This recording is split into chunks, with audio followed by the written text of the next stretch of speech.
he's trying to figure out what is his place in the world. All at the same time, he's dealing with being a white man who has lost his power, which a lot of white men are dealing with right now. And it's something very interesting. They really like to panic and fuss and freak out when they lose their power. And so that was a really fun thing to play.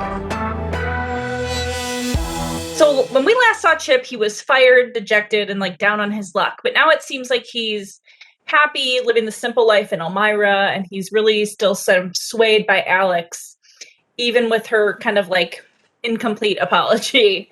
What power does she have over him? I think that Alex has a lot of power over Chip. I think that Chip is trying to figure out who he is right now in season 2. He's kind of in an identity crisis. He would love to live a simple life in a small town with a nice, kind girlfriend who doesn't emotionally abuse him like Alex does.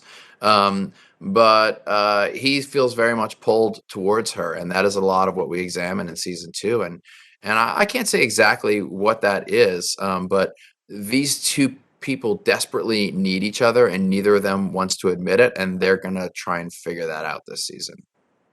Do you think he has romantic feelings towards her, or is it kind of like a symbiosis thing like she had with Mitch?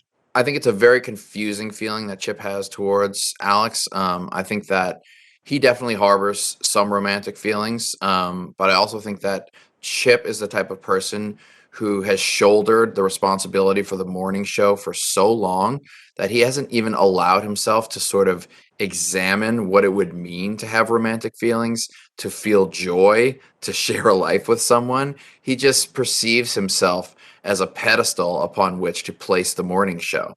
And so now that that is gone, he's trying to figure out what is his place in the world. Can he allow himself to look for joy? And all at the same time, he's dealing with being a white man who has lost his power, which a lot of white men are dealing with right now. And it's something very interesting.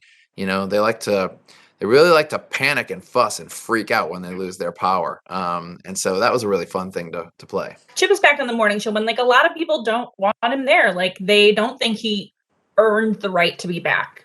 How did that sort of make you think about sort of the re-entry of people who have been rightly called out for their wrongdoings, but like how do they re-enter that? How do they re-enter the world? Yeah, I mean, as it applies to Chip, it's a very nuanced thing, because I think that one could look at what Chip did in this whole storyline of season 1 and say, well, he didn't commit any of those atrocities himself, but he did turn a bit of a blind eye, and he knew some things. Were his intentions good? Was he just part of an old culture? Is he ready to change?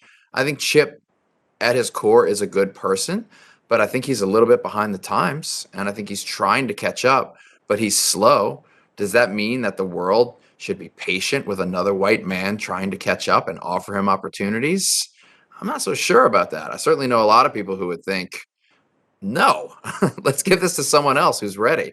And I think all those opinions are really valid. And that's just such a pleasure to be able to play that through Chip. Yeah, maybe in an open hiring process, but not when the star of the show says, this is my guy. Apparently, they just have to roll with it. And I think that that's, again, part of the wonderful complexity of that the writers imbued into the Alex and Chip relationship, which is that she wants him there. She needs her codependent little person, but nobody else really wants him there. And he's willing to suffer that punishment and willing to suffer those awkward looks from everyone because he is so addicted to Alex. And why?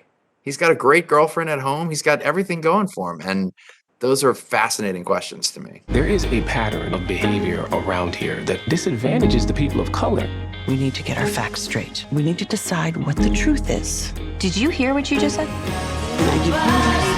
I'm your boss. I'm gonna make sure it works out. Oh, you're my boss. I thought you were my friend. I'm on your side.